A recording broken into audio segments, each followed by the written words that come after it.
Quiero ver acá. Ya, bueno, no importa.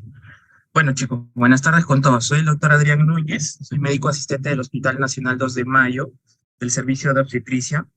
También pertenezco a la unidad de medicina fetal del hospital.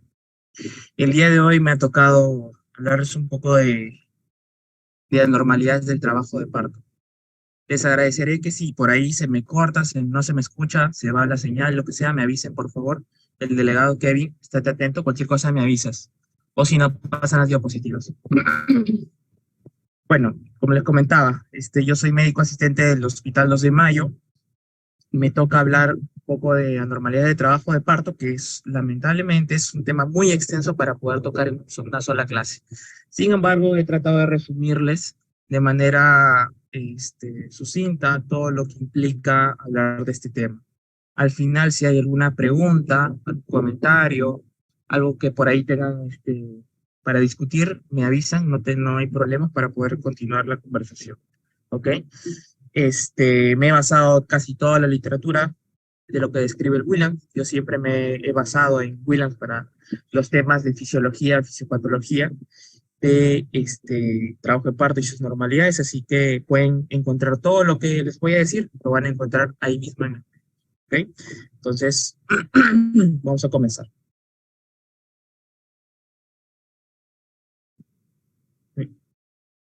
Ok, entonces simplemente para recordarles que este trabajo de parto, para recordar, ustedes ya deben tener conocimientos sobre la fisiología del embarazo que han venido ya revisando durante el, el mes pasado.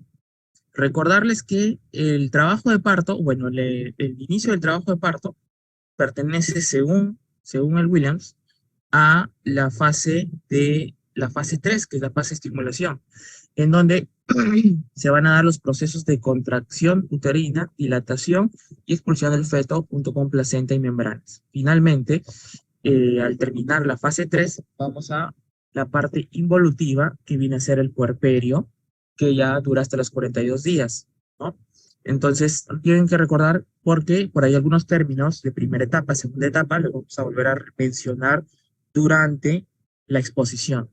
Y otro cuadrito muy importante que debemos hablar es sobre las etapas de trabajo de parto. Es muy importante que si ustedes no conocen o no se acuerdan de la fisiología del trabajo de parto, de las etapas del trabajo de parto, evidentemente para ustedes se les va a hacer más complejo lo que voy a hablar. Entonces, les traigo este cuadrito que es muy importante, que es la curva de Friedman, que nos resume las etapas del trabajo de parto, ya en la fase 3, no se olviden, que corresponden a la fase latente y la fase activa del trabajo de parto. Dentro de la fase 3, la primera etapa, acuérdense, la primera etapa corresponde a toda la fase de dilatación, fase latente y fase activa. Y la segunda etapa ya corresponde al descenso, una vez que se ha producido la dilatación completa, corresponde al descenso y al parto fetal como tal. Y finalmente la tercera etapa pertenece a la expulsión de la placenta. Entonces siempre hay la terminología que es un poco confusa, cuando le llamo periodo, cuando le llamo etapa, cuando le llamo fase. Lo que deben recordar, y como hemos visto en el cuadro anterior, la fase 3 que corresponde al inicio del trabajo de parto, dentro de la fase 3 vamos a dividirla en 3 etapas. ¿Ok? La primera de dilatación del 1 al 10, la segunda del descenso y el parto, y la tercera de la expulsión del feto. Entonces, la fase latente ya deben recordar ustedes también que corresponde hasta de cero dilatación hasta los 4 centímetros.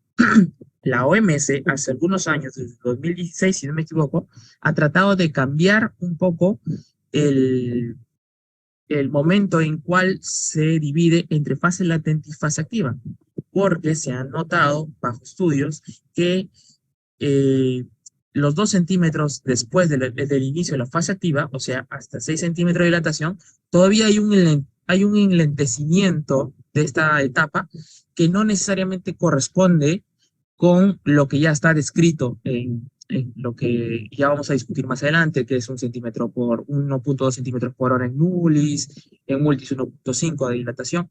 Eso no llega a corresponder tan necesariamente en los primeros 6 centímetros. En los primeros perdón, entre la dilatación 4 y la dilatación 6. Por lo tanto, la OMS está haciendo esfuerzos para pasar la fase activa, llamarla a partir de 6 centímetros de dilatación. Sin embargo, mientras todavía no se establezca de manera internacional, todavía vamos a contar con que la fase activa inicia a partir de los 4 centímetros de dilatación. Entonces, como ustedes observan, la fase latente tiene un periodo y la fase activa tiene un periodo, pero este periodo es más corto, así sea nullis o multis, y va a depender mucho de cómo vaya dándose algunos factores del trabajo de parto, que los vamos a discutir más adelante. ¿Ok? Ya saben, la fase activa tiene 3 fases: fase de aceleración máxima y la fase de desaceleración. Es importante porque justamente ustedes van a observar, van a objetar cuando están en un parto, cuando sí han tenido la oportunidad de verla, cuando quizás están en un momento donde la gestación está, la madre está con una dilatación 8, dilatación 9, ustedes van a ver que la progresión no es tan rápida, ya se estanca o se hace un poco más lenta. Justamente es porque comienza la fase de desaceleración. Entonces vamos a observar que hay una ligera demora entre entre la dilatación 8 a la dilatación 10. Entonces, ¿por qué les hago el comentario de todo trabajo de parto nuevamente? Porque de por sí el trabajo de parto es diferente entre persona y persona. Hay trabajos de parto que, pese a que están controlados, tienen cierta demora sin ser anormal, ¿ok? Pero ya cuando pasan ciertos intervalos de tiempo, ya pasan a ser algo patológico. Entonces, el trabajo de parto no es necesariamente un intervalo ya establecido, escrito y que se va a dar de esta manera, ¿no? Tiene ciertas modificaciones por cada paciente, es individualizada y en algunas puede demorar más que otras. Te va a sorprender como una nulípara a veces avanza muy rápido, como una multípara avanza muy lento. Entonces, hay que tener siempre en consideración ese concepto. Listo. Entonces, ya entrando un poco al tema que vamos a tratar el día de hoy, vamos a observar que hay múltiples causas de las llamadas anormalidades del trabajo de parto. Entonces, dentro del grupo conceptual, como lo he tratado de colocar acá, tenemos distonsias de contracción. Ahí vamos a observar el trabajo de parto prolongado, el trabajo de parto disfuncional, el trabajo de parto precipitado. Vamos a observar también una distosia de canal de parto, que no la he colocado ahí, se me ha pasado, que es la desproporción fetopélvica. Las distocias de presentación, ¿okay? La presentación podálica, la presentación transversa, la presentación compuesta, el asinclitismo, la deflexión y finalmente las distocias causadas por los anexos, que en este caso vendría a ser el cordón umbilical, según el número de vueltas, según la posición o según si hay presencia de nudos o pseudonudos. Entonces es importante porque este es el cuadrito que al final vamos a dar para iniciar cada concepto y cada tipo de distosia de trabajo de parto. Hay algunos términos que tienen que recordar, tienen que saber también, porque los vamos a tocar constantemente aquí y se los dejo para que los aprendan, ¿no? Según la OMS, hablamos de un parto obstruido cuando no hay una progresión del trabajo de parto, el feto no logra descender, no progresa durante todo su camino por el canal de parto, pese a que tenemos buenas contracciones uterinas. Algo que detenga ese trabajo de parto se le va a llamar parto obstruido. Y no hablamos específicamente de la dinámica uterina. ¿Okay? Cuando nos referimos a una distosia de parto, es un parto anormal, parto difícil, ¿no? Entonces, distosia o anomalía del trabajo de parto van a ser al final. Cuando hablamos de una proporción fetopélvica, ¿no? Eso es importante. No solo se refiere al estado, digamos, a la relación normal que puede haber entre el peso del feto con la pelvis. También influye el tamaño de la cabeza del feto, la posición de la cabeza fetal, los tejidos blandos de la pelvis. ¿Ok? Entonces, cuando hay una relación normal entre ambos, vamos a hablar de una proporción fetopélvica. Y otro concepto muy importante que deben recordar, porque se produce con mucha frecuencia en el trabajo de parto anómalo, es justamente el anillo de retracción patológica. Ustedes recordarán que en el trabajo de parto normal, conforme se van presentando las contracciones, va a formar el famoso segmento uterino. Ese segmento uterino va a dividir un segmento superior y un segmento inferior del útero. Como ustedes ven en la primera imagen, en la segunda etapa del trabajo de parto, cuando ya se presentó la dilatación completa del cuello uterino, el feto lo que presenta es un descenso. Y nosotros vamos a observar el útero que va a tener unas fibras normalmente gruesas que van a estar por encima del segmento, ese es el famoso segmento superior, y por debajo unas fibras más adelgazadas que vendría a corresponder al cuello, que es el segmento inferior. ¿Ok? Entonces las contracciones van a hacer que se presente el descenso de la cabeza fetal. ¿Qué pasa si por algún motivo no se produce el descenso de la cabeza fetal?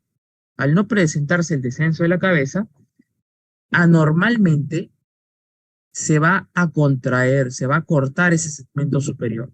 Al acortarse ese segmento superior, va a hacer que se acorta el segmento superior, pero el inferior se alarga, se distiende, y se va a formar una especie de anillo, ese famoso de anillo de retracción, se llama anillo de retracción patológica.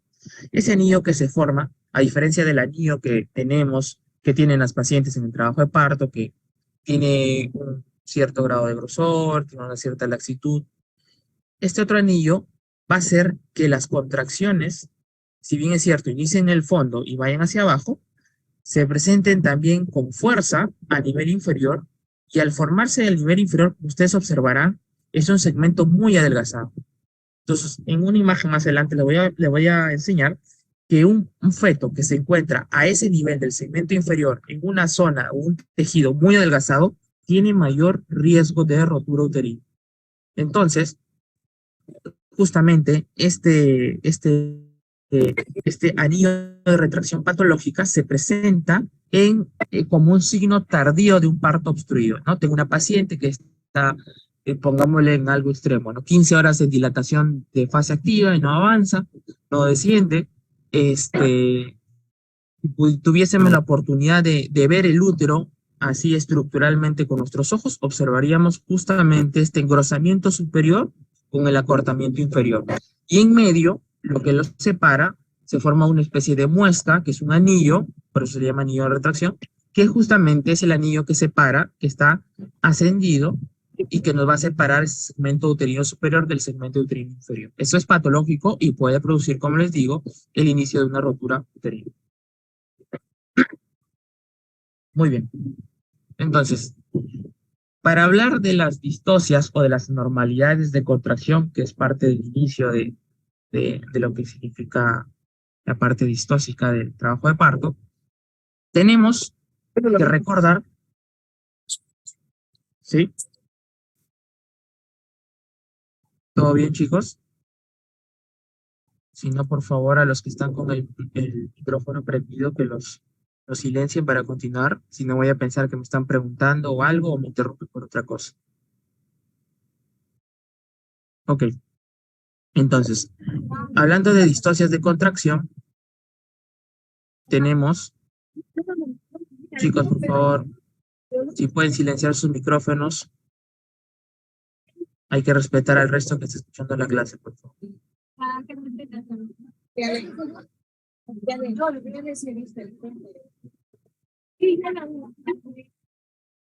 A la doctora Almendra Márquez, por favor, silencie su micrófono. O alguien que esté cerca de ella que por favor le silencie el micrófono. Nos distrae. Ok, entonces, en cuanto a distocias de contracción, tenemos que recordar que el trabajo de parto se produce por 3 mecanismos muy importantes, hasta diría yo 4 mecanismos, que van a ayudar a que se presente este parto. Quizás el más importante, son las contracciones uterinas. Entonces, las contracciones uterinas, junto a una resistencia cervical que se va a ver disminuida por la, las mismas contracciones uterinas más una presión. Chicos, Kevin, un favor, silencia a tu compañera porque no puedo,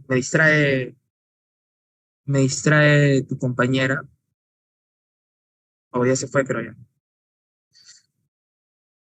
Entonces,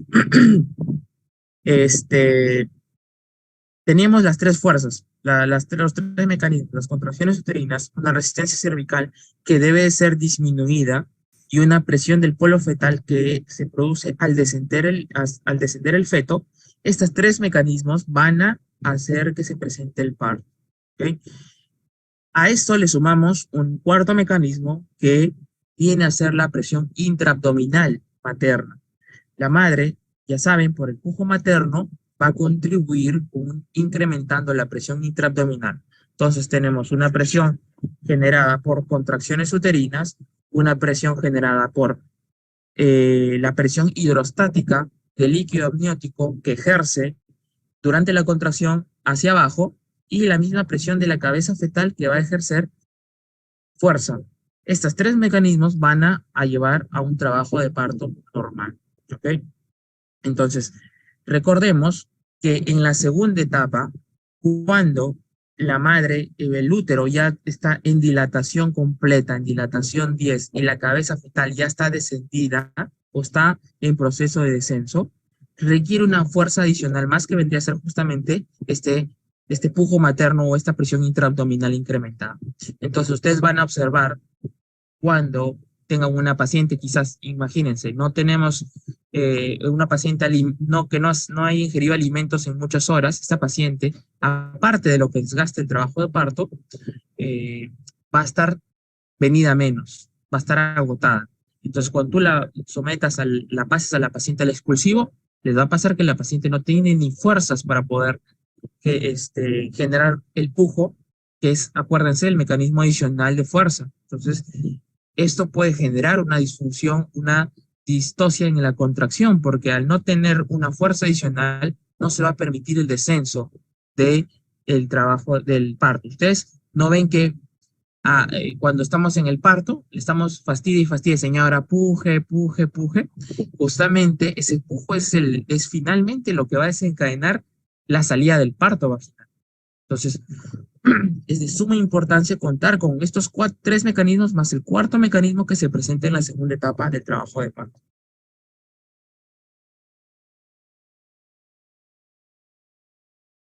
Un ratito, creo que no pasa nada. Diapositivo. Ya está. Ya. Listo. Entonces, cuando hablamos de un trabajo de parto anormal, anómalo o distóxico, hablamos primero cuando tenemos un útero que produce contracciones insuficientes. Al tener contracciones insuficientes, no se va a permitir una modificación cervical. Te recordarán, lo voy a explicar más adelante, que hay una triple gradiente de contracción uterina. Las fuerzas van de el fondo hacia abajo. Al no tener esa fuerza, esas contracciones eficaces, no se va a modificar el cuello uterino. A esto le vamos a llamar disfunción uterina, que lo voy a explicar en la siguiente diapositiva.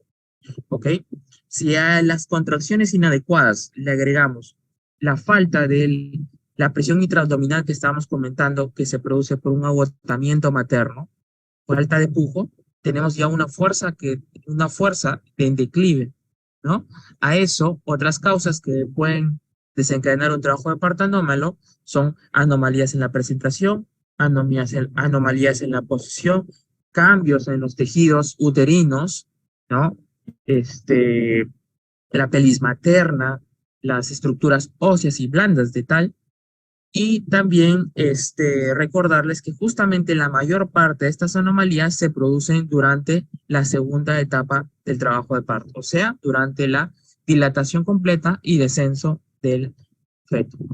Entonces, tenemos que, cuando tenemos como resultado de anomalías de la fuerza que vienen a ser el útero de la madre, producto que vendría a ser el feto, y del canal, vamos a tener como resultado un trabajo de parto anormal. ¿Ok? ¿Qué hallazgos clínicos comunes en mujeres de trabajo de parto podemos encontrar? ¿No? Entonces, cuando tenemos una dilatación cervical o descenso fetal inadecuado, vamos a tener un trabajo de parto prolongado, trabajo de parto detenido, todo eso lo vamos a comentar más adelante, o un esfuerzo de expulsión inadecuada por agotamiento materno, el llamado empuje ineficaz. Tenemos también desproporción fetopélvica, que también la vamos a hablar. Según esto, según el tamaño del feto excesivo, fetal excesivo, una pelvis inadecuada, una mala posición, una mala presentación, una anatomía fetal por alguna malformación inadecuada o alterada. ¿Ok? Y también, ¿qué nos produce, qué otra cosa nos puede disminuir un poco el trabajo de parto de las contracciones uterinas? La rotura membrana sin labor de parto. Recuerden, como les había dicho, que las fuerzas que contribuyen al trabajo de parto, dentro de ellas está la presión hidrostática del líquido amniótico, que ustedes la deben conocer. Entonces, en una paciente con RPM vamos a tener una fuerza menos, que no quiere decir que al no tenerla se va a presentar en todas las pacientes un trabajo de parto distóxico, pero ya tenemos una paciente venido a menos con esta rotura de membranas.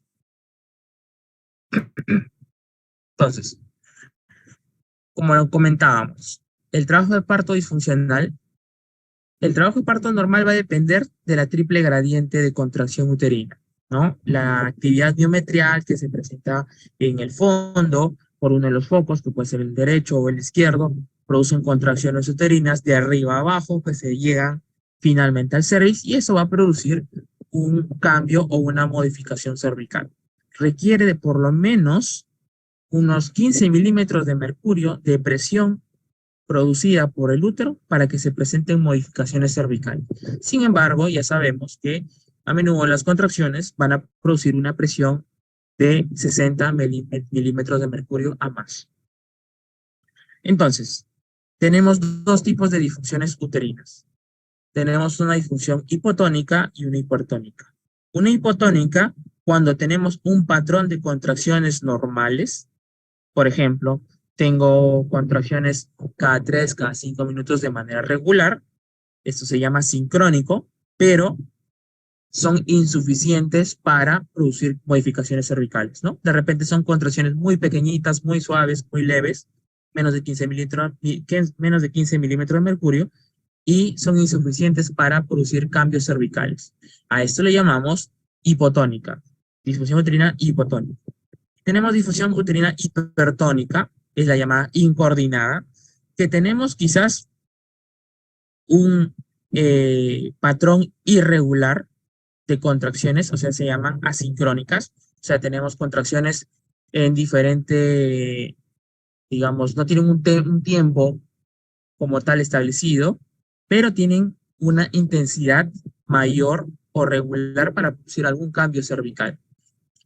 ¿Qué sucede? A veces tenemos, por ejemplo, contracciones en focos que no inician en el fondo uterino. Quizás inician en el fondo o el segmento uterino medio, en el segmento uterino inferior. Y estas contracciones evidentemente no van a tener la misma fortaleza para producir los cambios cervicales. Puede ser que sean intensas, pero no tienen una regularidad. Y al no tener esa regularidad, no producen cambios cervicales. Entonces tenemos disfunción uterina hipotónica o disfunción uterina hipertónica. Una es insuficiente de fuerza de contracción y otra es suficiente de fuerza de contracción, pero son irregulares y por lo tanto no van a producir las modificaciones cervicales esperadas. ¿Ok?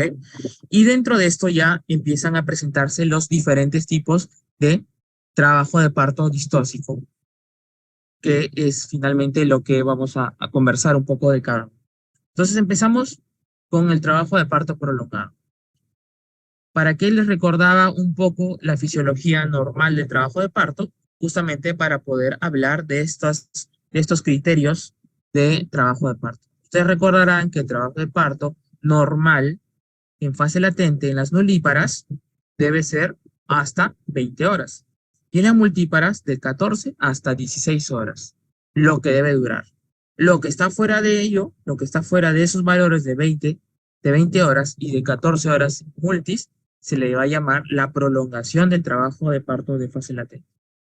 ¿Okay? Entonces, si tenemos una paciente con fase latente en ya 22, 24, 26 horas, es muy probable que esa paciente esté haciendo justamente un trabajo de parto prolongado y que va a tener una complicación que tenemos que tratar de evitar. Y las prolongaciones de la fase activa, ustedes recordarán, como mencioné, que la fase activa, a diferencia de la fase latente, no tiene un tiempo establecido como tal, sino su tiempo de dilatación y de descenso va a depender mucho de cómo se comporta cada hora, ¿no? Entonces sabemos que debe haber más o menos 1.2 centímetros de dilatación en la fase activa por hora en las nulíparas y hasta 1.5 centímetros de dilatación en las multíparas por hora. Cuando se va yendo más allá de esos valores y ese trabajo de parto en fase activa, vamos a encontrar los famosos retrasos de la fase activa. Entonces, cuando hablamos de una prolongación del trabajo de parto en fase activa, cuando tenemos una dilatación menor a 1 centímetro por hora y que ésta sea corroborada en al menos 4 horas. Porque si yo tengo, por ejemplo, ahorita una dilatación 4 pasa 1 hora y sigue en 4, pasa otra hora y pasó a 6, digamos, a eso todavía no le puedo llamar una prolongación, porque en esas 2 horas finalmente sí ha pasado de 2 centímetros de dilatación.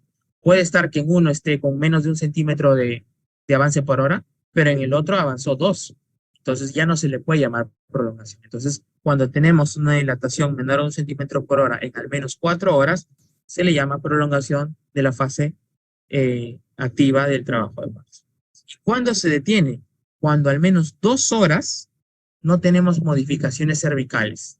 Yo ya debo ir sospechando que es una detención, pero por lo menos para que yo confirme mi diagnóstico es que en 4 horas no debo tener ninguna modificación sobre el cuello. Repito, para que de repente se entienda bien. Yo sospecho de que se ha detenido el trabajo de parto cuando veo que en 2 horas no ha avanzado nada. Pero yo no puedo decir ya, tengo que pasar a cesárea con esta paciente, si por lo menos yo no he esperado tiempo de 4 horas y que no haya cambio de esa dilatación para yo recién pasar a un manejo diferente. Entonces, detención de dilatación, 2 horas, sin embargo, debo esperar por lo menos 4 horas para yo, mi manejo, cambiarlo totalmente, ¿no? Ver si quizás requiere mayor oxitocina o si quizás tengamos que terminar en cesárea. Entonces, eso es lo que deben recordar, ¿ok? Entonces, unas contracciones inadecuadas, también acuérdense que las contracciones se miden en unidades de Montevideo. Una contracción inadecuada es cuando tenemos una medición de menos de 180 unidades de Montevideo. Muy bien. Entonces, este cuadrito es un cuadro resumen, también se encuentra en el Williams, como comentaba, de lo que nos va a hablar de los criterios para pensar en un trabajo de parto prolongado, ya sea en la fase latente o en la fase activa. Más o menos, como hemos visto, por ejemplo, en los retrasos de la fase activa, vemos nulípara menos de 1.2, multípara 1.5, que es lo que ustedes ya saben, es decir, si ustedes ya conocen la fisiología normal del trabajo de parto, van a conocer estos valores para hacerles muy sencillo. Una detención, un retraso en el descenso, menos de 1 centímetro en las nulis, menos de 2 centímetros en las multis, que es lo contrario a lo que es lo normal. ¿Okay? Y bueno, ahí están los tiempos para llamarse ahí retraso, detención. Bueno, esos ya son temas más exquisitos para quizás nivel residente. Finalmente, ¿qué hacemos cuando tenemos un trabajo de parto prolongado? Entonces, si tengo una fase latente, yo tengo que evaluar primero cuántas horas va de fase latente el trabajo de parto. Yo no es que no vamos a ser tan objetivos y vamos a decir, bueno, la paciente no voy a hacer nada hasta que tenga 20 horas para yo recién llamarla a la paciente como una fase latente prolongada. No, tengo que ir evaluando conforme va pasando una cantidad de horas si la paciente está entrando justamente en este enlentecimiento del trabajo de parto. Si yo tengo una paciente que está viniendo a mi emergencia 3, 4, 5 veces, siguen uno, algo me debe llamar la atención. Entonces, en ese momento, mientras yo estoy haciendo mis evaluaciones, quizás tengo que evaluarla para ver cómo está realmente esa dinámica uterina. Y de acuerdo a eso, yo puedo decir, la paciente amerita darle oxitocina porque quizás no tiene buenas contracciones, por eso no dilata, o amerita ya hacer una cesárea de urgencia. ¿Ok? Lo mismo para los fase activas. Vamos a esperar o vamos a darle un apoyo con oxitocina si es que hay algún tipo de retraso.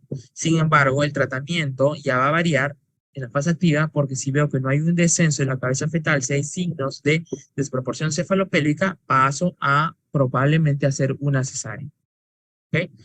Y también vamos a apoyar a las pacientes. A veces sucede, como les comentaba, que las pacientes, acuérdense, así como necesitan oxitocina para las contracciones uterinas, ¿qué más requiere? ATP. ¿De dónde sale el ATP?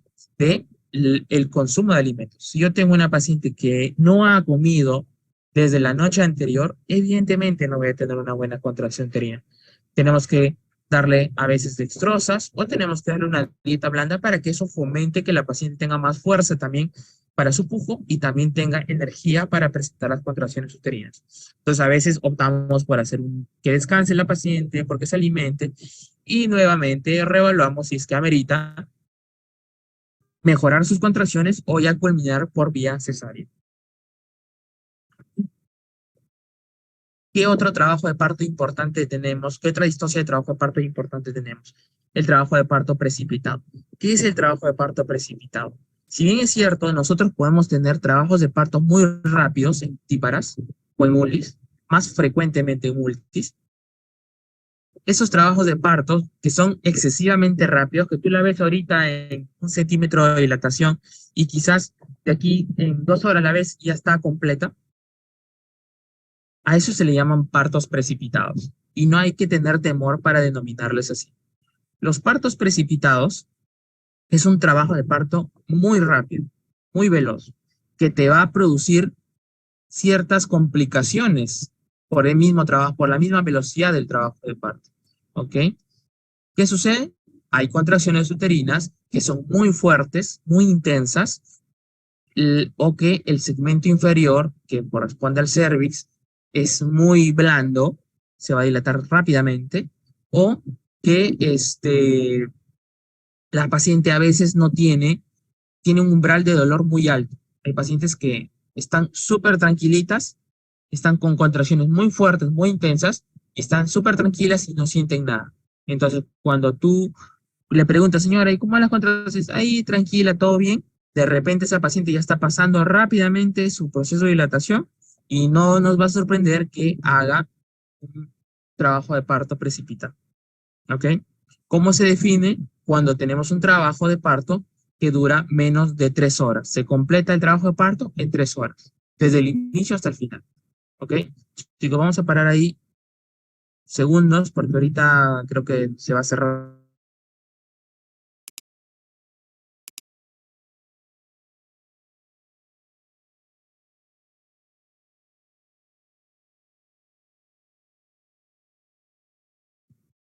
Listo, listo chicos. ¿Se me escucha? ¿Se me escucha, Kevin? Sí, se la escucha, doctor. Ya, ok, gracias. Entonces continuamos. Bueno, disculpen la interrupción del tema del Zoom. Entonces, comentábamos que si tenemos un trabajo de parto que dura en menos de 3 horas, este se le va a denominar trabajo de parto precipitado. ¿Cuál es la complicación del trabajo de parto precipitado? Porque no es que, uy, qué bien, ¿no? Se completó el trabajo de parto rápidamente. Es que justamente la intensidad de las contracciones más la velocidad de la fuerza de salida del feto puede producir diferentes complicaciones a diferente nivel. Podemos tener laceraciones desde el útero hasta finalmente desgarros severos, vaginales y perineales. Entonces, es un parto que hay que tener en consideración. Va a producir, como todo trabajo de parto distóxico, un riesgo de hemorragia postparto, en casos muy severos, un embolismo de líquido amniótico cuando se produce todo muy abrupto, puede presentarse a veces desprendimiento prematuro de placenta por la rapidez con la que se sale el feto, hemorragia postparto, como les había dicho, meconio, Apgar bajo al nacer, etcétera. Entonces, es una patología, es un trabajo de parto patológico que hay que tener mucho cuidado, ¿no? Entonces, cuando yo tengo y otra cosa también es importante, que a veces estos se presentan cuando la paciente no está en el hospital. Entonces, imagínense, un trabajo de parto donde se precipita, ese feto puede nacer en cualquier lugar. Esos fetitos, esos recién nacidos que nacen en el baño, en la moto, en el taxi, a veces son producto de parto precipitado. Y evidentemente, al nacer en un lugar inadecuado, puede producir un traumatismo encefalocraniano al feto. Y pues obviamente es algo que nadie quiere, ¿no? Nos ha pasado en nosotros en el hospital, trabajos de parto precipitado, donde el bebito ha terminado cayéndose en el balde. Uno apenas está colocando a la paciente y la paciente empujó y se salió el feto. Entonces, hay que tener mucho cuidado con estos trabajos de parto. No hay que minimizarlos, que suele pasar. Y lo otro es que no se olviden que puede producir una hemorragia postparto severa y la paciente se nos puede morir chocada simplemente porque se ha perdido el tono uterino producto de este trabajo de parto distóxico. Evidentemente, tengo que tener mucho cuidado porque nosotros a veces en el trabajo de parto, sobre todo en la fase de aceleración, como ustedes habían visto, las contracciones son a veces algo ineficaces cuando ya está en dilatación 10. Entonces, a veces ayudamos a la paciente con un poco de oxitocina para fomentar esas contracciones. Evidentemente, en estas pacientes están proscritas porque va a incrementar la intensidad y las complicaciones. Y no se van a usar topolíticos. No, eso está prohibido en el trabajo de parto.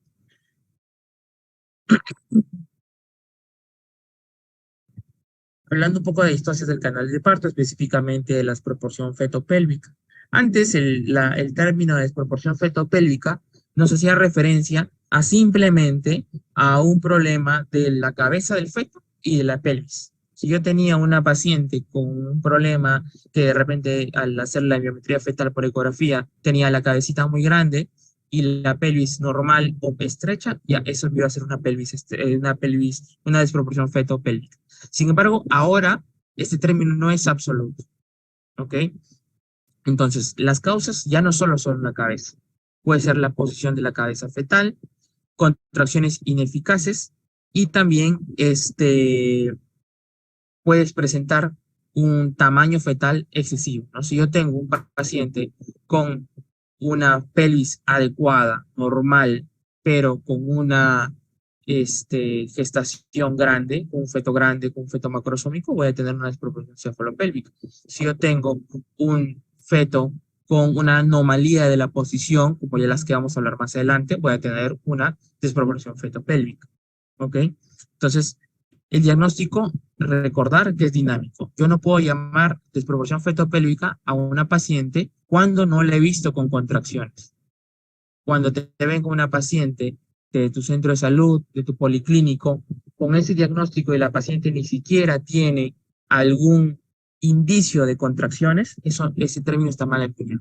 Yo solo puedo hablar de desproporción fetopélvica en pacientes en trabajo de parto. Recién puedo yo decir si ahí no va a haber una relación normal entre mi feto y mi pelvis. ¿Okay? Y el diagnóstico no necesariamente se va a repetir en embarazos posteriores. Si yo tengo una paciente que la opero por desproporción fetopélvica en este embarazo, no necesariamente para el siguiente la voy a operar por la misma circunstancia. Hay que valorar otras cosas. Y es habitual que ahora, si bien es cierto, el término de pelvis estrecha, pues encierra la posibilidad de que no se dé un parto vaginal, ahora es muy variable y la pelvis no termina siendo un limitante. Tú puedes tener una pelvis estrecha con un feto pequeño y que sale con un parto normal. Y no necesariamente yo le tengo que denominar a ese estado una desproporción fetopélvica. ¿Ok? ¿Qué signos me pueden hacer sospechar de una desproporción fetopélvica? Si, por ejemplo, yo le hago tacto vaginal a la mamá y encuentro quizás, por ejemplo, una edematización del cuello, palpo la cabeza fetal y veo, palpo las suturas cabalgadas, palpo un caput que ya se está extendiendo, caput del feto, evidentemente. Son signos que me pueden hablar indirectamente de una desproporción fetopélvica, ¿ok? Una edematización del cuello, un edema en el cuero cabelludo del feto, el caput sucedáneo, y el cabalgamiento de las suturas. Evidentemente, cuando tenemos esta desproporción fetopélvica, el tratamiento final va a ser probablemente una cesárea. Vamos a hablar un poco de otros grandes grupos de distocias, que son las distocias de presentación, y en la cabeza tenemos la distocia de presentación por feto empodámico. Más o menos representa un 3 a 5% de los partos a término. Ustedes recuerden que nosotros vamos a hablar de un parto que se direcciona a ser podálico recién al finalizar el embarazo. Los fetos están en constante movimiento. No puedo decirle a la paciente que tiene un feto en podálico y que va a terminar en cesárea cuando está con 30, 34 semanas, porque los fetos tienden a cambiar de posición constantemente. Entonces, recién voy a hablar de un parto de distocia por parto podálico cuando ya estamos al finalizar el trabajo, al finalizar el embarazo y cuando ya estamos evidentemente en trabajo de parto. ¿Qué condiciones pueden hacer que se presente la presentación podálica? Si tenemos 2 o más fetos, ¿no? En los embarazos múltiples, evidentemente un feto se acomoda como puede dentro de su bolsa amniótica, cefálico, podálico, transverso, etcétera, etcétera. Si tenemos alguna anormalidad que impida que la cabeza baje, descienda, como ya hablamos de una hidrocefalia, un problema de anencefalia, alteraciones estructurales dentro del el útero, como las bridas, las adherencias, la placenta previa, puede hacer que mi feto no rote de manera normal. Bebito con una mamá con polidramnios va a tener más espacio para que el feto se mueva y por lo tanto voy a tener una mayor posibilidad de que mi bebé sea parto podálico. ¿Qué más? El diagnóstico, no se olviden que evidentemente es clínico mediante la exploración con sus maniobras de Leopold. Pero también lo podemos corroborar porque tenemos a veces pacientes con cierto grado de obesidad, lo podemos corroborar con una ecografía. Entonces, con la ecografía podemos finalmente descartar si está o no está en podálico, porque a veces tenemos la duda siempre de esa paciente. ¿Qué tipos de presentación podálica tenemos? Aquí les voy a mencionar estos 3 tipos de parto en podálico. Tenemos la presentación pelviana o feto podálico tipo nalgas puras o nalgas francas. ¿Qué vamos a observar en esta presentación? Justamente que ambas caderas están flexionadas y una o ambas piernas, como pueden observar, están totalmente extendidas. Entonces, presentación pelviana franca, no sé si se ve el puntero, pero si no, ni modo, podemos observar que las caderas están flexionadas sobre el torso, pero las piernas, una o ambas, están extendidas. A eso se le llama presentación de nalgas puras. O sea, lo que se nos va a presentar a la pelvis es solo las nalgas. ¿Okay? Cuando tenemos una extremidad flexionada, una extremidad flexionada sobre la cadera y la otra extendida por debajo de las nalgas, a esa le vamos a llamar presentación podálica incompleta. ¿Ok? Podemos tener una o ambas piernas o extremidades extendidas hacia abajo por debajo de las nalgas y puede estar el pie o la rodilla extendida y a eso le vamos a llamar presentación podálica incompleta. Y cuando yo tengo ambas extremidades flexionadas, si yo tengo una presentación donde el feto tiene las extremidades, la cadera flexionada sobre el torso y la rodilla también flexionada, vamos a llamarla como presentación podálica completa. Entonces, como ustedes pueden observar, la incompleta, vamos a tener una de estas extremidades que se extiende por debajo de las nalgas. En la completa, ambas extremidades están flexionadas y en las nalgas puras está la cadera flexionada, pero los miembros inferiores están extendidos hacia arriba. ¿Ok? Entonces no se deben equivocar porque es relativamente importante para la hora del trabajo de parto. Hay una presentación dentro de la presentación pelviana incompleta cuando cuando tú haces un tacto vaginal y palpas el pie, a eso se le llama presentación de pie, pero vendría a ser una variante no más de la presentación pelviana incompleta. ¿Ok? ¿Y por qué la importancia de conocer un poco las diferentes actitudes que toma el feto durante el parto podálico?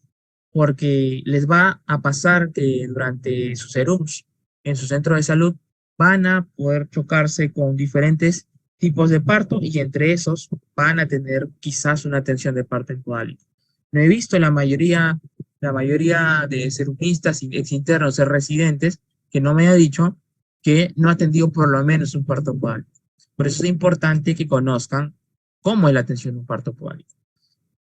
Yo voy a atender acá este, este cuadrito importante me va a hablar de que en qué tipo de pacientes en podálico yo no les voy a dar chance vaginal, que es justamente lo que vamos a describir ahorita en el parto vaginal.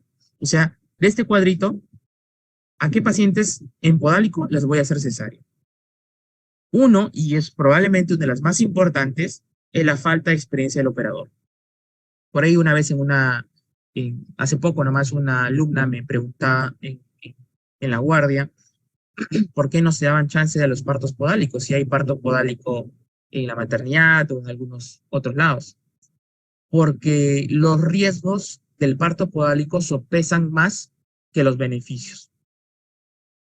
Y algo que está sucediendo desde hace muchos años con cada, digamos, promoción de residentes que van saliendo, es que cada vez, como se están operando más los partos podálicos, se está teniendo menos experiencia en la atención del parto vaginal podálico. Entonces, es importante tener la experiencia del operador.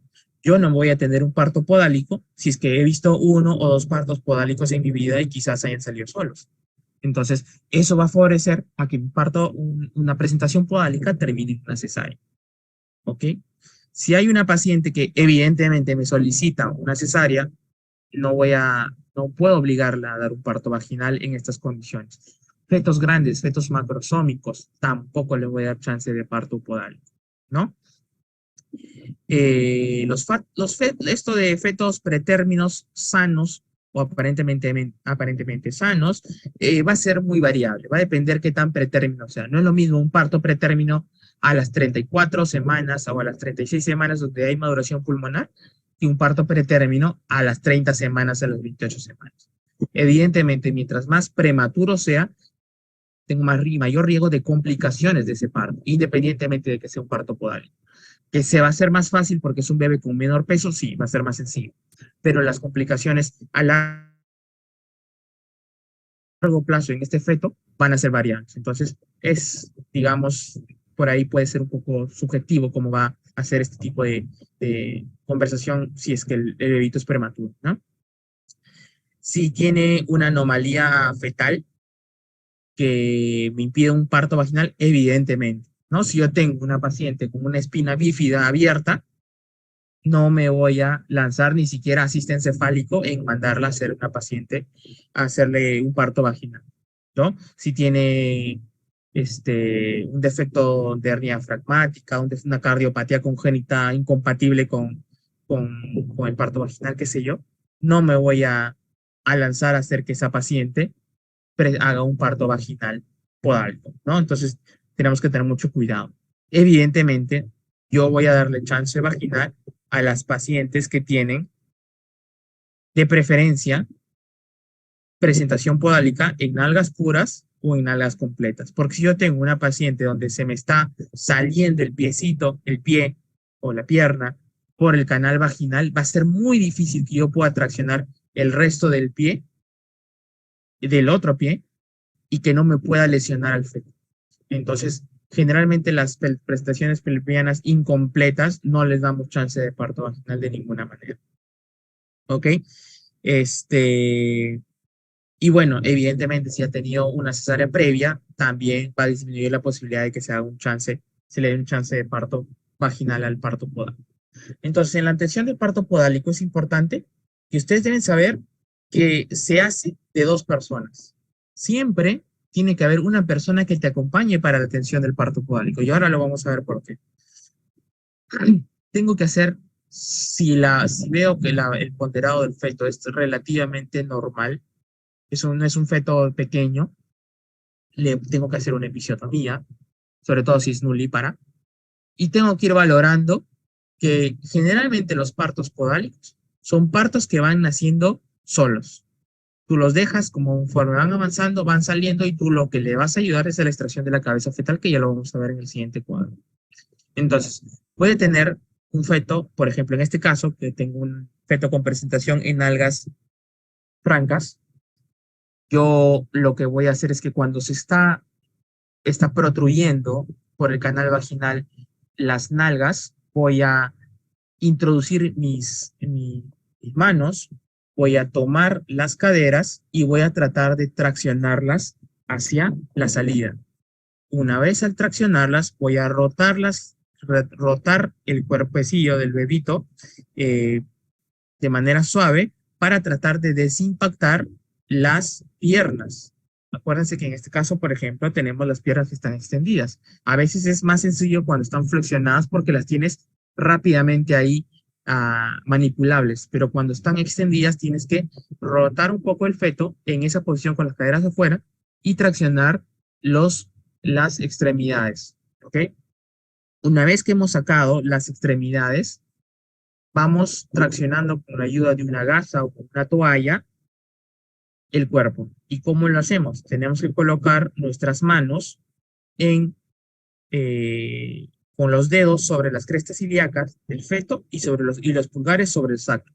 Esa es la posición más adecuada para evitar algún tipo de fractura de la pelvis del feto. Junto con una toalla, vamos traccionándolos hacia abajo para que se vaya saliendo el tórax y el abdomen del feto. Una vez que llegamos al nivel de los hombros, se presenta el acromion de cada brazo y voy a tener que hacer una rotación de lado a lado de aproximadamente 180 grados. Roto el feto, se me va a exponer uno de los hombritos y con otra mano voy a ingresar y voy a traccionar el bracito para sacarlo de la pelvis. Una vez que saqué un brazo, roto 180 grados al feto y hago lo mismo con el otro brazo. Pues se me va a exponer el acromio, voy a traccionar el bracito y voy a desimpactar el hombro del canal del parto. Entonces tenemos finalmente la cabeza fetal que se queda dentro del canal del parto. Ahí es donde voy a necesitar la ayuda de mi ayudante, que sea un médico, colega ginecólogo, un residente o un personal de salud como una obstetriz. Voy a utilizar una maniobra que es la maniobra me va a permitir desimpactar la cabeza del feto. Esa es la famosa maniobra de Morisot. ¿En qué consiste? Yo lo que voy a hacer es voy a utilizar mis dos manos. Una mano la voy a colocar sobre el maxilar del feto. En medio de mis dos dedos, de mi dedo medio y de mi dedo índice, se va a encontrar la naricita. Y voy a presionar el maxilar superior. Mi palma de mano va a estar debajo del tórax del feto y mi antebrazo debajo del abdomen del feto. Mi otra mano se va a encontrar, la voy a colocar encima de los hombros del feto. Voy a colocar mis dedos entre el cuello y eso me va a permitir ejercer una presión tipo palanca, pero yo al colocar mis dedos abajo en la zona maxilar, voy a tratar de evitar que al hacer la palanca, traccionar tan duramente que pueda producir una lesión del cuello cervical, perdón, del cuello fetal, ¿ok? Entonces, la maniobra de Morisot consiste justamente en esa desimpactación de la cabeza mediante la colocación de mis manos. Y voy a necesitar que mi ayudante me haga una presión suprapúbica para poder ayudar a ejercer fuerza sobre la cabeza del feto y me permita retirarlo, ¿no? Entonces, va a consistir en una flexión de la cabeza fetal más una presión suprapúbica. Una mano en el maxilar y la otra mano en los hombros. Esta es la famosa maniobra de Morisot para la liberación de la cabeza fetal. ¿Ok? Muy bien. Evidentemente, si no voy a darle chance a un parto podálico, voy a tener que terminar en una cesárea. A veces los partos podálicos se complican, tengo que hacerle, a veces complementarle no solo un epicio lateral, sino hacerle otra epicio lateral en el otro lado y puede ser para darme un mayor rango de movilidad al canal. Igual, si no tengo mucha experiencia a la hora de hacer la maniobra de Morisot, puedo lesionar el cuello y producirle algún tipo de compresión y fractura del cuello, ¿no? Acuérdense que los fetos, los huesitos son muy frágiles, entonces puedo complicar más la situación. Por eso es que, como les decía, habitualmente ya no se está haciendo atenciones de parto podálico por la falta de inexperiencia que tenemos la mayor parte de ginecólogos de esta generación, quizás. Bueno, otro tema importante para hablar de presentación es la presentación transversa.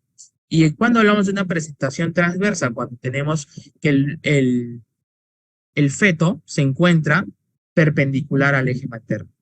La columna del feto se encuentra perpendicular al eje materno. ¿Okay? Cuando tenemos que la columna del feto se encuentra en un ángulo de 90 grados al eje materno, hablamos de una famosa posición de feto en oblicuo, que es transitoria, es inestable, pero generalmente no solemos usar como parte de la denominación. Entonces, uno de los hombros se va a localizar en la entrada en la salida de la pelvis. La cabeza fetal se va a localizar en una de las crestas ilíacas y las nalgas se van a localizar en la contraparte de la otra cresta ilíaca. ¿Ok? Entonces, vamos a tener o vamos a hablar de diferentes variedades de posición transversa dependiendo de la localización del dorso o espalda. Si yo tengo feto con el dorso anterior, vamos a hablar como feto transverso, dorso anterior.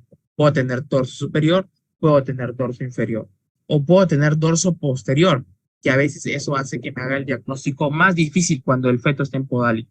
Perdón, está en transverso. Hacer las maniobras de Leopold en un feto con dorso posterior es más difícil porque solo voy a palpar cabeza y las extremidades, y no voy a poder palpar bien el dorso del bebito y determinar en qué posición realmente se encuentra.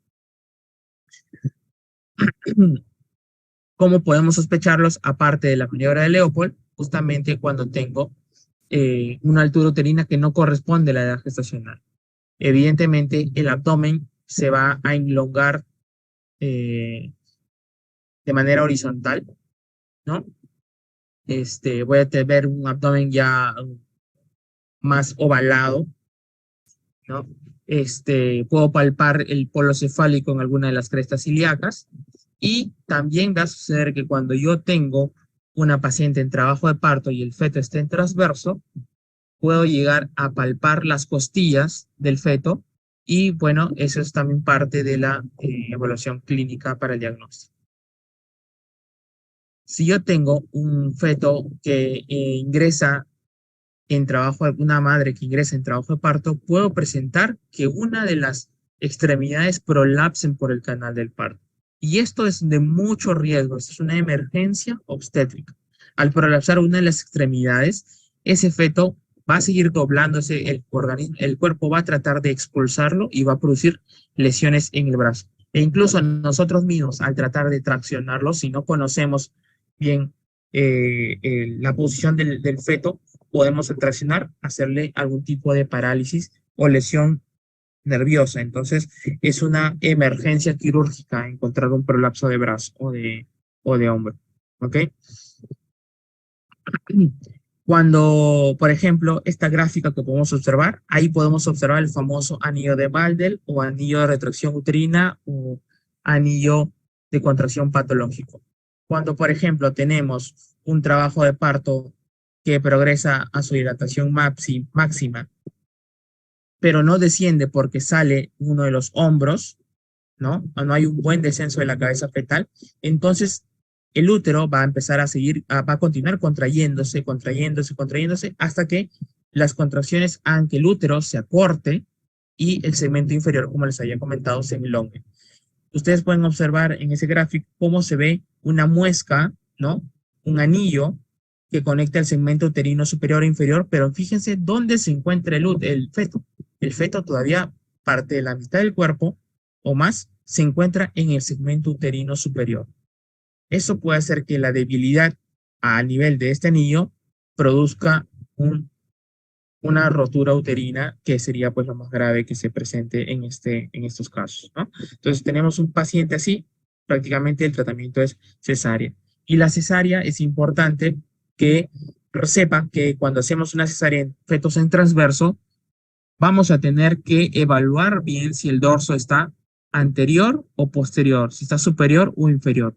Porque cuando el dorso se me presenta en la salida, en el lugar de la histerotomía, no voy a tener cómo manipular ese feto. ¿Qué hacemos en un parto cesárea de un feto en transverso? Nosotros lo que hacemos es, hacemos la histerotomía, ingresa nuestra mano y vamos a traccionar o de los bracitos o de las piernitas y vamos a hacer que ese bebito se vuelva o cefálico o podálico y de esa forma lo vamos a sacar al feto. Pero eso es cuando yo puedo palpar directamente estas extremidades. ¿En qué casos no lo puedo palpar? En pacientes que el feto se encuentra dorso anterior o inferior, porque lo que me va a exponer es la columna. Y yo tratar de ingresar a buscar los brazos es prácticamente imposible en este tipo tal. Entonces, terminamos haciendo una histerotomía cuando tenemos este tipo de pacientes corporal vertical. ¿Qué quiere decir?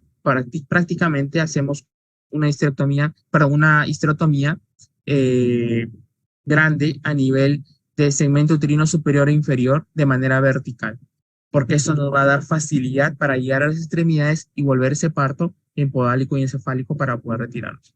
Si no se puede hacer eso de ingreso, y a veces pasa que de repente una paciente te viene en dilatación completa, está en transversa, y tú no conoces o no tienes tiempo de hacer una ecografía y fijar si está en dorso superior o posterior o inferior o anterior, corresponde y hacerle una T invertida a la histerectomía. Entonces, cuando nosotros hacemos una apertura, una incisión en el útero, complementamos a esa incisión transversa,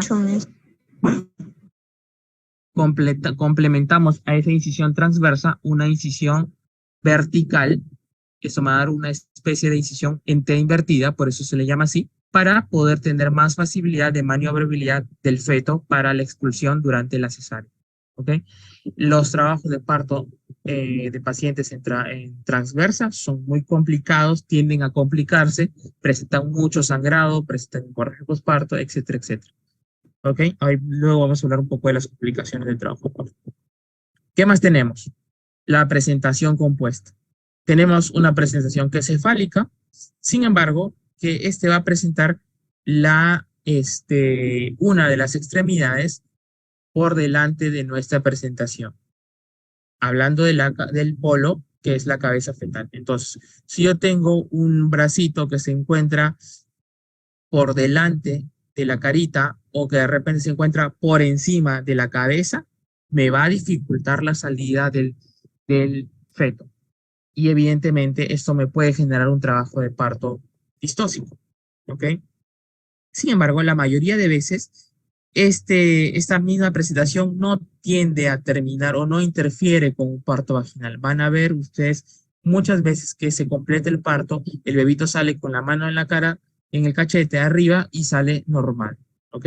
Pero a veces pues nos toca al palpar la extremidad, quizás si la palpamos arriba en la cabecita, tratar de movilizarla suavemente a la hora de hacer el tacto vaginal para tener una mayor facilidad o maniobrabilidad del feto. ¿Qué otra cosa más importante encontramos dentro de las distosis de presentación? Las famosas deflexiones. Las deflexiones del trabajo de las deflexiones, perdón, del feto no son otra cosa que los diferentes grados de flexión o de extensión del feto que van a ser anómalas. Ya sabemos que el feto por lo normal tiene una presentación de flexión en donde nos va a mostrar el occipucio, ¿okay? La fontanela posterior. Pero cada vez que el feto tenga un cierto grado de extensión de esa misma cabecita, me va a producir un grado de deflexión y me va a dar una presentación anómala de la misma cabecita. Es así que yo tengo 3 grados de deflexión.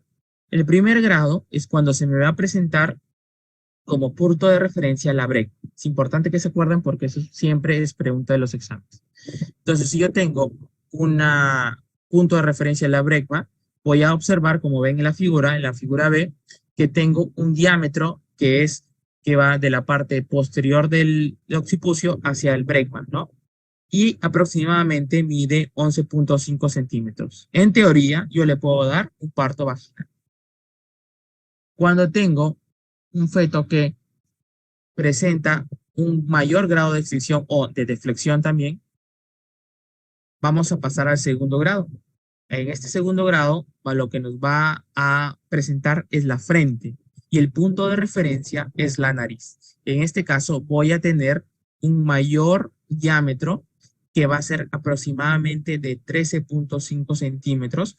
Se me va a presentar prácticamente todo el diámetro mayor al canal pélvico, al canal del parto, y evidentemente este no va a salir por parto vaginal. A esto se le va a llamar la presentación de frente y el tratamiento es definitivamente cesárea. Voy a tener otro grado, el tercer grado, donde voy a observar el mentón y el punto de referencia va a ser el mismo. Y aquí voy a tener otra vez un diámetro más pequeño de 11.5 centímetros que también puede salir por parto vaginal. Entonces, lo que quiero que se lleven a casa es que en cuanto a las deflexiones, sobre todo la deflexión de segundo grado, donde se me muestra un mayor diámetro, voy a tener que entrar a cesárea porque esta distosia de parto no va a salir por parto por cesárea. A veces puede pasar que las diferentes distocias estén combinadas.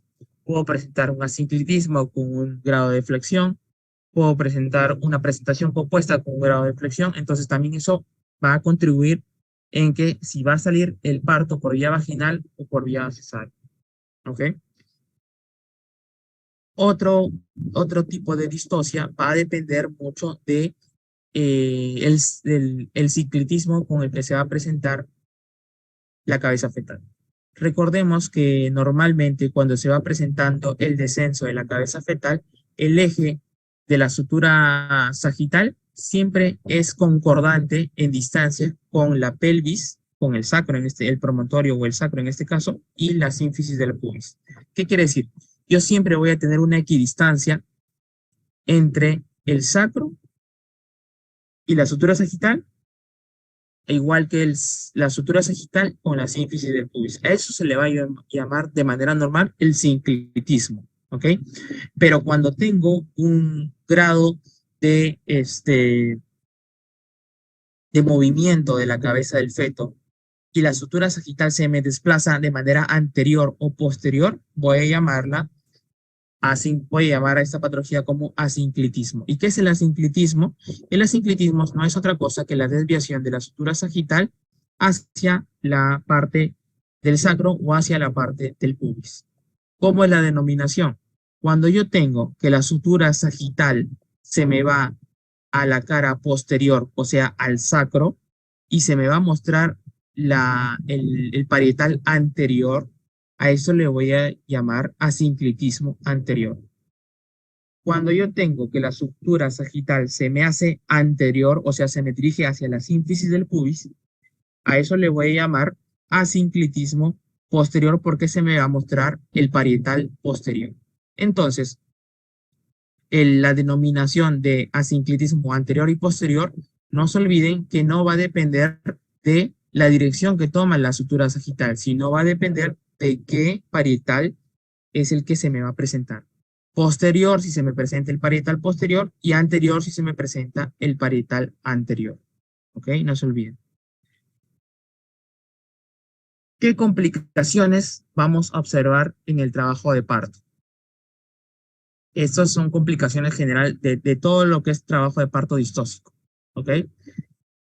Con menos regularidad en las distocias de los anexos que ya les vamos a hablar al final. El trabajo de parto, por la distocia que ya hemos conversado, vamos a tener un trabajo que se me puede prolongar.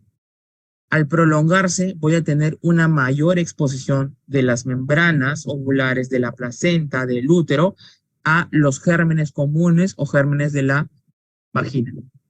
Esto me va a producir un riesgo de corioamionitis intraparto o del postparto. Inclusive, cuando yo tengo una paciente que ha estado en un trabajo de parto disfuncional, voy a tener, y la opero, voy a tener un riesgo de infección de sitio operatorio. Entonces, o esas pacientes que ustedes escuchan de esos casos, me hicieron, ¿cómo se llama? Tacto vaginal múltiples personas y terminé en histerectomía, generalmente es porque esas pacientes continuaron con una infección uterina, con una endometritis puerperal, y al final esa endometritis terminó en una histerectomía. ¿Ok? Entonces, es frecuente las infecciones en aquellos trabajos de parto anormal. Chicos, faltará creo que 10 a 15 minutos de mi exposición para ya terminar. Así que si se cierra, una última vez ingresamos y ahí vamos a terminar. ¿Ok? Entonces, la segunda complicación, aparte de las infecciones, son las hemorragias postparto. Todo trabajo de parto distóxico me va a producir en su mayoría hemorragia postparto. Por eso es que yo debo tener en cuenta la profilaxis durante el parto o darle un manejo de la hemorragia ya cuando se presente el sangrado durante el parto. ¿Ok? Desgarros uterinos por cabeza impactada. Eso es importante porque el desgarro uterino se produce tanto en un parto vaginal como cuando uno presenta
pues esto se va a correr, se va a desgarrar en los ángulos y va a producir mayor sangrado y una mayor complicación. La rotura uterina, que ya les comentaba, el por qué se presenta justamente por el anillo de retracción patológico. Las fístulas, lesiones de suelo pélvico, perineal. ¿no? Estos partos precipitados, estos partos a veces instrumentados que se presentan justamente para poder hacer el manejo del trabajo de parto distóxico, los desgarros severos que pueden producirse a nivel perineal, a nivel vaginal, a nivel anal, pueden ser complicaciones muy severas y de corrección difícil. ¿Ok? Y bueno, el anillo de contracción patológico que ya lo habíamos mencionado, que es parte del trabajo de parto ya muy avanzado.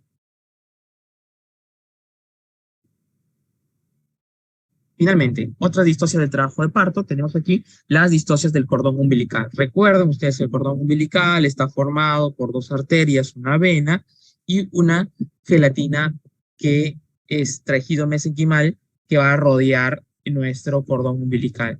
Normalmente, tenemos que el cordón umbilical mide de 30 a 70 centímetros, tiene las características que ya les mencioné, y va a tener diferentes anormalidades, tanto por las vueltas que pueda darle al feto, como la presentación del cordón umbilical a la presentación del feto. Si yo tengo un cordón umbilical, le puede dar una vuelta, dos vueltas, tres vueltas, cinco vueltas al cuello, al cuerpo o al pie del feto, ¿no? Y obviamente la importancia del circular de cordón siempre es al cuello, porque me puede producir algún tipo o grado de asfixia. Dos, tenemos los prolapsos de cordón. Y dentro de los prolapsos de cordón tenemos que una división, ahorita lo vamos a ver, en cuanto a la localización del cordón, eso lo vamos a hablar en un momento. Entonces aquí tenemos la distancia de cordón umbilical en cuanto a al enredamiento del cordón umbilical al cuello nucal, ¿no? Cuando tenemos un circular de cuello simple o doble, generalmente damos chance de parto vaginal. Obviamente tengo que valorar que este bebito durante el trabajo de parto no me presente ningún tipo de desoxigenación, no me presente desaceleraciones en su monitoreo intraparto. Si no las presenta, no va a haber problema y el parto va a ser normal.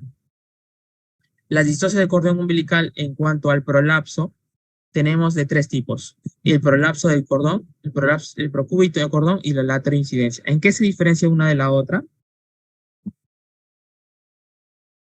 El prolapso, vamos a observarlo, cuando el cordón sale por la presentación por el cuello uterino hacia la vagina, siempre y cuando las membranas ovulares se encuentren rotas.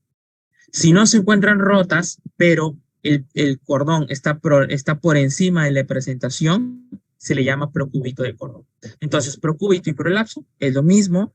¿Cuál es la diferencia? La rotura de las membranas. Procúbito es la presentación del cuello, perdón, circular por delante de la presentación cefálica, pero con membranas íntegras, y el prolapso es por delante de la presentación cefálica, pero con membranas rotas. Eso debe quedar clarísimo. Y la lateroincidencia es cuando encontramos el cordón umbilical al lado de la cabeza del feto sin pasar la presentación de la cabeza fetal. ¿Qué otras patologías podemos encontrar del cordón umbilical? El cordón breve. Cuando tenemos justamente un cordón umbilical que mide menos de 30 centímetros o un cordón umbilical más de 70 centímetros, hablamos de un cordón largo. ¿Qué puede suceder un cordón breve? Si tengo una paciente en trabajo de parto y tengo un cordón umbilical pequeño, me va a producir un sufrimiento fetal intraparto. ¿Cómo así? Evidentemente, mientras el feto trata de salir por el canal vaginal, va a contraer el cordón umbilical y eso va a hacer que las arterias uterinas se contraigan con más fuerza y se disminuya la luz del cordón umbilical y por tanto pase menos cantidad de sangre. Eso puede producir, evidentemente, que menos sangre llegue al feto, el corazón tenga menos oxigenación y se presente alteraciones a nivel simpático-parasimpático que finalmente responden a una desaceleración del feto. Igual, si tengo un cordón largo, puedo tener mayor cantidad de enredamiento del cordón a nivel del cuello o de alguna otra de las partes fetales y también están sujetas a prolapsarse con más frecuencia que en otras condiciones de parto de cordón umbilical normal, ¿no? Entonces, la patología de prolapso generalmente se debe a cordones umbilicales largos y las patologías como cordón breve se corresponden más a sufrimientos fetales intraparto. ¿Qué más encontramos? Los famosos nudos de cordón. A veces el bebé da tantas vueltas en su útero que se enrieda hasta que se forma un. Y cuando nace, y cuando sale el parto vaginal, cuando se produce el parto, se anuda ese cordón umbilical, oblitera, colapsan los vasos, perdón, en total, y evidentemente se interrumpe la circulación de manera abrupta. Esa interrupción de circulación va a producir desaceleración bradicardia y muerte del feto. Entonces hay que tener mucho cuidado con los nudos en el feto. ¿Se puede diagnosticar? Se puede diagnosticar. Si yo hago una ecografía, puedo hacer una ecografía y puedo objetivar, por ejemplo, el cordón umbilical dándole vueltas al cuello fetal. Puedo objetivar el nudo cuando yo tengo el cordón umbilical con varios vasos umbilicales que le atraviesan, ¿no? Puedo sospechar mediante la ecografía Doppler, ¿ok? Se puede, pero cuando finalmente lo vemos, a veces es durante el parto. El nudo se hace cuando uno ya sale el parto y tú sacas el levito, observas el nudo del feto. Puede producir un sufrimiento fetal intraparto, evidentemente. ¿Qué otra cosa tenemos? El pseudonudo, que no es otra cosa que el engrosamiento de la gelatina de Wharton, que lo mencionaba ahí. Ese tejido mesenquimal es más abundante en algunos cordones umbilicales y hace parecer que hay una especie de pseudonudo, ¿no? No es que esté el cordón umbilical acodado y enudado, sino que tiene una forma parecida producto de un incremento de la gelatina de Wharton. Finalmente tenemos la vasa previa, que no es otra cosa que los vasos de la arteria umbilical que pasan por delante a través de las membranas hacia la presentación del feto, ¿no? No es el cordón umbilical que está por debajo de la presentación, sino son vasos umbilicales que discurren a través de las membranas hacia debajo de la presentación del feto y evidentemente cuando se produce un trabajo de parto, el feto, la misma compresión de la cabeza fetal puede colapsarlas o puede desgarrarlas y presentar sangrado. Recuérdense que la vasa previa es una causa de hemorragia de la segunda mitad del embarazo. Evidentemente va a producir hemorragia obstétrica y sufrimiento fetal intraparto. Ok, chicos, entonces, en líneas generales, eso es lo que les venía a comentar sobre trabajo de parto distóxico. No sé si hay alguna pregunta, algún comentario. Las diapositivas se las voy a mandar al delegado para que las comparta. No sé si tengan alguna duda, pueden aprovechar ahorita que tenemos un tiempo. Ver alguien en el chat. Doctor, una consulta. ¿El periodo de fase latente se grafica en el partograma? El periodo de fase latente jamás justamente el partograma se realiza porque la fase activa, que es la fase más acelerada, me permite hacer una curva y ver si amerita hacerle un seguimiento normal o si amerita hacerle alguna intervención, porque la fase activa pues no dura tanto. En cambio, en la fase latente, imagínate, hacerle una evaluación a una paciente que está dilatando 20, 16 horas, pues no es tan factible, ¿no? Y además es muy variable entre paciente y paciente, ¿ok? Mira, es algo que yo siempre comento respecto a tu pregunta, Lucía. En cuanto a trabajo de parto, es muy subjetivo muchas cosas que se dicen. Por ejemplo, como les comentaba con el caso de pelvis estrecha, tú puedes tener una pelvis estrecha y cualquiera que te diga, ya, pelvis estrecha se opera, se hace cesárea. Pero si tú tienes un feto prematuro o si tú tienes un feto con RCU, un ponderado fetal pequeño, tú no necesariamente la vas a operar. Tú puedes darle chance de un parto siendo una paciente con pelvis estrecha. Es lo mismo que pasa con los grados de flexión. Para la teoría, para el Williams y para muchos, digamos, textos, los grados de flexión, el único que tendría que operarse sí o sí, es el grado de flexión tipo 2, porque es el que me presenta mayor diámetro anteroposterior. Y el resto se debería dar parto vaginal. Si tú me preguntas si en el hospital hacemos eso, no. Así la mayoría de partos, incluso grados de flexión 1, las terminamos operando.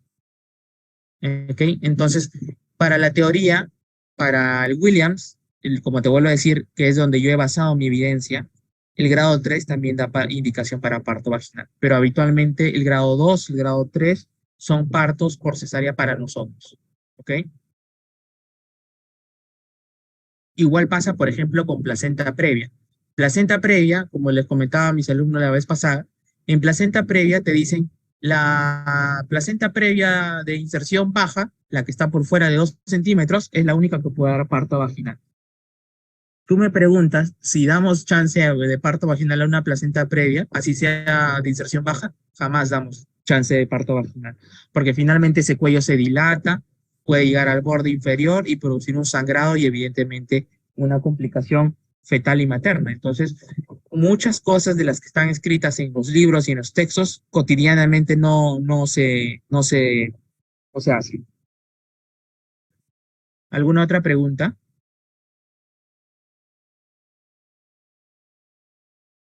Por el chat, si están tímidos, también lo pueden hacer. No hay problema. Recuerden ustedes que las distocias en general son muchas, no solo las que he comentado, hay unas cuantas más por ahí que se derivan, pero lo que ustedes deben saber es aprender a detectarlas. Porque yo un trabajo de parto distóxico, dependiendo la distosia, yo puedo darle un parto vaginal, hacer algo para el parto vaginal o culminar en cesárea. Como dice la doctora, si yo hago un buen tacto vaginal y palpo la nariz y estoy sospechando que se me está viniendo de frente la cara, yo rápidamente mi expectativa es hacer una cesárea de inmediato, ¿no? Si yo tengo un prolapso de cordón umbilical, mi expectativa en ese momento es rápidamente entrar a sala de operaciones. Si yo tengo un feto en transverso, un feto en podálico, avanzado, etcétera, etcétera, mi conducta es sala de operaciones, en su mayoría. Pero si yo tengo un problema con las fuerzas de contracción, si mi contracción no está tan fuerte, entonces yo lo que tengo que hacer es mejorar la dinámica. Entonces le voy a poner oxitocina, ¿no? Si yo tengo que mi fase latente se está prolongando mucho o ya está yéndose a la denominada fase latente prolongada del trabajo de parto, entonces yo la detecto porque le mando a caminar, la detecto, veo que no avanza, le hago un monitoreo intraparto, veo cómo está la dinámica uterina y de acuerdo a eso digo, ah, no, esta señora necesita contracciones, le falta dinámica, la paso a hospitalización para una acentuación del trabajo de parto. ¿Ok? Entonces, la sospecha y el diagnóstico de las diferentes distocias del trabajo de parto me va a permitir tomar una conducta. Y evidentemente, hay distocias que son tan graves que me pueden producir una complicación fetal y materna severa que debo tener más cuidado que otras, ¿no? Como les decía, si yo tengo un bebito con un periodo expulsivo que no desciende porque quizás el bebito está sinclítico, el bebito está en presentación de cara, digamos, ¿no? Está con un cierto grado de flexión, este, está en presentación compuesta. Ese tiempo de que el bebito se encuentra en descenso, en la etapa del descenso, en segunda etapa, y no baja y no desciende, hace que se me forme ese famoso anillo de contracción patológica. Y cuando yo ingrese a sala de operaciones, muy probablemente, esa cirugía no va a ser igual que cuando yo agarro la paciente en trabajo de parto inicial. ¿Okay? Entonces, cuando yo evalúo a una paciente de manera adecuada y me doy cuenta de repente que estando en dilatación 3, en dilatación 4, tengo un feto que está viniéndome en presentación de frente, entonces no voy a esperar que llegue a la dilatación 10 para ver que no sale. Entonces yo a ese momento interrumpo ese parto y la paso a cesárea. Pero si yo no la detecto porque no sé o no tengo mucha acuciosidad para detectar una presentación de cara o de frente y espero que llegue al último momento, a la segunda etapa parto, del trabajo de parto. Entonces, ese tiempo va a hacer que mi segmento uterino se adelgace, se forme el famoso anillo de contracción patológica, y ya cuando yo ingrese a esa paciente cesárea, se me va a desgarrar, se me va a producir una atonía uterina, se me va a producir una hemorragia posparto, me va a producir lesión de vejiga, etcétera, etcétera, etcétera. Entonces, no es lo mismo ingresar una paciente con una distosia diagnosticada, pues, ya en la segunda etapa, que una distosia diagnosticada, pues, en el inicio del trabajo de parto o en fase latente o fase activa. Evidentemente, eso depende mucho de cada médico, de la evaluación y el seguimiento que le da, ¿no? Obviamente, eso va a variar entre cada persona, pero digamos que las complicaciones pueden ser más severas dependiendo del momento en que tú decidas culminar ese embarazo por cesárea.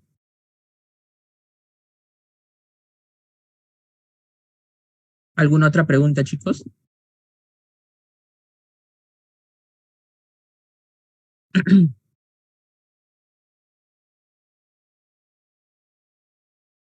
¿Alguna duda, algo que haya empezado? Doctor, en el nudo de cordón sí o sí es cesárea, ¿no? Mira, lo que pasa es que el nudo de cordón a veces es difícil de detectar. ¿Tú cómo lo detectas? A veces, acuérdate que, mira, si tú tienes un nudo de cordón, tú no lo vas a detectar así, o sea, nadie hace ecografía y se va a buscar todo el cordón umbilical a buscar a ver si tiene nudos o no tiene nudos. Es difícil detectarlo. ¿Tú cuándo lo detectas? Cuando de repente ya inició el trabajo de parto. La paciente está en trabajo de parto y de pronto en cada contracción ves que hace una desaceleración muy marcada porque se colapsan abruptamente los vasos, ¿no? Entonces, o de repente sale el bebito y sale con meconio. A veces es un diagnóstico ya en el postparto. Es un poco difícil de detectarlo. Así que te diría que habitualmente más bien hemos detectado los nudos de cordón ya en el expulsivo. Entonces, es de difícil diagnóstico. Idealmente, si yo supiera si yo detectara en ecografía un nudo de cordón o lo detecto en el intraparto, evidentemente sí debería ser cesárea, ¿no? Pero como te digo, no es tan sencillo el diagnóstico, es como la base previa. La base previa, tú no es que vas y haces una ecografía y te vas a ver el cuello uterino para ver si por ahí están pasando vasos, que vendrían a ser los vasos de base previa. Tú los detectas porque justamente se presenta una hemorragia, hay desaceleraciones durante el trabajo de parto. Entonces, es muy difícil de objetivar porque son evaluaciones que normalmente no hacemos, ¿ok? Pero sí, si tú me dices, doctor, una base previa es cesárea definitivamente. Encontrarle un nudo de cordón es cesárea, es cesárea. Por ejemplo, otro caso, el como por ejemplo, este, el cordón breve. Si yo tengo un cordón de 30 centímetros, el bebito va a estar dando vueltas hasta que tenga un trabajo de parto. Cuando yo entre en trabajo de parto, recién voy a ver si ese bebito, a la hora de descender, ni siquiera a la hora de que comience el trabajo de parto, porque las contracciones no va a pasar nada. Pero cuando empiece el descenso de la cabeza fetal y el cuello vea y empiece a descender el cuerpo y el cordón umbilical se traccione, ahí es donde vamos a observar las desaceleraciones y recién puedo sospechar en cordón breve. Eso, que puedo incluso pensar en otra patología menos eso. A veces las operas, ahí recién te das cuenta que tiene cordón breve. ¿Ok? Entonces son de difícil diagnóstico. Y hidropesía fetal se refiere al hidrops, este, al edema de uno o más compartimientos del feto, eh, producto de diferentes causas, ¿no? Desde problemas de cardiopatía congénitas hasta problemas de RH, de desinmunización RH. ¿No? A eso se refiere. ¿Alguna otra pregunta, chicos? Pueden hacerlas por chat si gustan, si les da vergüenza hablar, no hay problema. Y otra cosa que es importante también es, chicos, a la hora de tener un parto distóxico, siempre, siempre, siempre un parto distóxico, darle antibiótico profilaxis a mi paciente. Así no tenga fiebre, así no tenga algo, durante el trabajo de parto, le tengo que colocar antibióticos al terminar mi parto vaginal o mi cesárea. Porque ese parto distóxico con seguridad ha sido muy manipulado.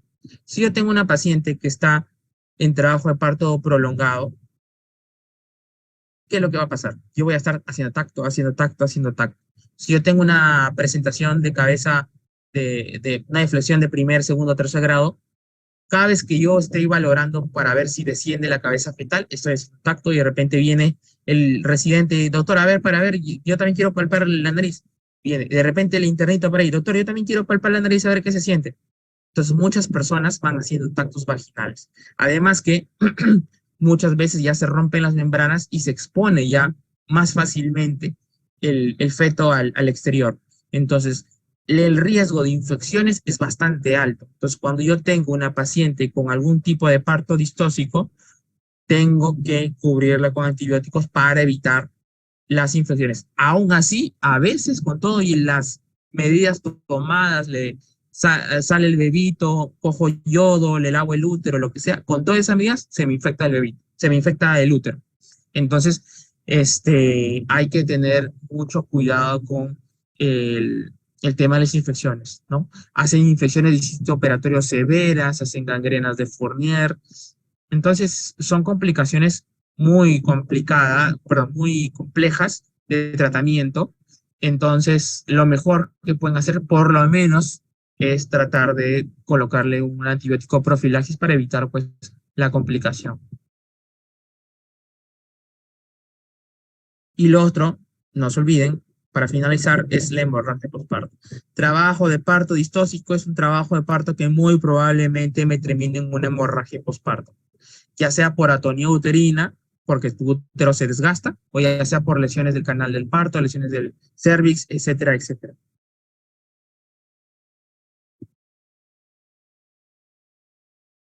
Ok, chicos, si no hay ninguna otra pregunta, lo dejamos por ahí por hoy. En un rato le mando a su compañero las diapositivas y cualquier duda me la hacen saber para resolverla sin problemas. ¿Ok? Listo, chicos, un gusto. Gusto con todos, que les vaya bien. Ya estamos conversando en otra oportunidad. Gracias, doctor. Listo, hasta luego. Muchas Cuídense. gracias, doctor. Hasta luego.